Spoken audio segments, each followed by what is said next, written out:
Taylor Swift swept onto stage in Sydney last night in the wake of a thunderstorm, and the fireworks continued when the pop star took to the microphone. Joining me live is entertainment commentator, the movie analyst himself, Shane A. Bassett. Shane, is Taylor Swift as big as the Beatles? She's phenomenal. Of course she is. She's like Madonna, Michael Jackson, Prince. She knows how to draw a crowd. I mean, it's fantastic when you think about it. The inspiration it gives kids and families, and it's bringing people together. It's amazing. Oh, it is wonderful, isn't it? Yeah. I love watching it. Look, I'm not going to see my wife and daughter are going tomorrow night, and Yeah. my brother and his girls were there last night, making all those friendship bracelets and all the other stuff. Amidst all the bad news that's in the world, you can see why Joe Biden wants Taylor Swift to endorse him. There's Travis Kelce arriving. Now, on to movies. Coen brothers are back with comedy romance. It's wild.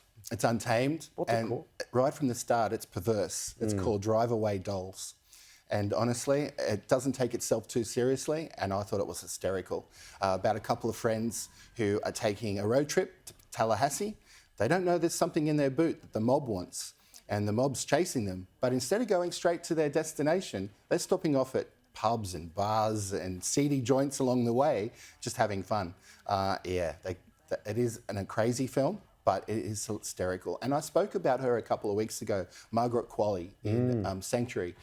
She's in this, and honestly, that's Andy McDowell's daughter. Again, she is on fire at the moment. I think she's a wonderful actor, and Beanie Feldstein is in it as well. She's good, who's Jonah Hill's sister.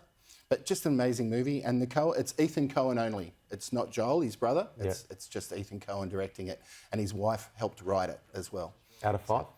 Loved it, 4.5. 4.5. Wow, that's a good score. Now, The Rooster, dark Australian comedy drama starring Hugo Weaving. It does star Hugo Weaving, but it was a struggle, I've got to say, Tim. It made me anxious watching it.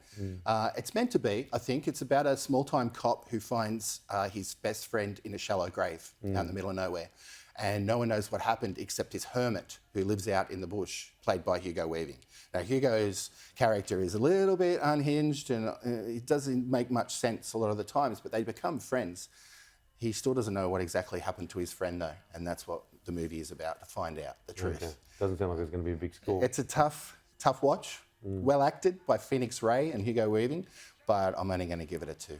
Okay, now the zone of interest. It deserves its 5 Oscar nominations. It's got 5 Oscar nominations, deserves every single one of them, but it's harrowing. I'll never watch it again. It's a little bit like Schindler's List in that sense, a great film, captivating movie, but tough watch about a family who live a life of luxury in this beautiful house around the pool in a beautiful garden. And then at the beginning, the camera goes up and they live next door to the concentration camp, World War II, Nazi-occupied area. And it's, you find out certain things, why they're there, who they are. It's a great film, it really is. It's almost flawless. It's tough though. I mean, it was painful to sit there and I was sinking in my seat just watching some of the scenes, but so well acted and important, a really important movie. Well. I think it'll go under the radar and actually if anything is going to surprise Oppenheimer and Poor Things, it'll be the zone of interest. Because at the moment it's a 2-movie race with those two, and the Oscars are only 23 days away. Absolutely. Can't wait. What score? It's 4.5. Okay, two real good movies. The Zone of Interest is a really good movie, but just be warned, you're going to come out a little bit sad. Look, as a fan of Grease, as a fan of Welcome Back, Kotter, as a fan of Saturday Night Fever, John Travolta turned 70. He doesn't look it. He did turn 70 during the week. Grease was a movie that was put on at high school every time it rained and we didn't play sport. So it was drummed into me. Not a huge fan of it anymore because I saw it so much, but I love Pulp Fiction. Pulp Fiction's one of the greats. Look Who's Talking never gets old. Bruce Willis is the talking baby. Just so funny. He and Kirstie Alley's also in it. And Get Shorty, which is a mobster comedy about the movie industry. That is hysterical, right up my alley. And of course, Saturday Night Fever. Oh, yeah. That dance, those dancing scenes in the disco, fantastic. Oh yeah, Fran Drescher too is his dance partner in one of the scenes. Oh yeah, absolutely. He had feet, and I love Welcome Back. I was a Welcome Back Kotter fan. I'm a little bit older than you. A little bit before my time. Yes, it was. I have heard of the show, but I don't think I'm sure plenty of people watching. If it was a movie, I probably would have seen it. Oh yeah, absolutely. I'll send you some copies. We'll do it again next week. Thanks a lot, Tim. Bye, mate.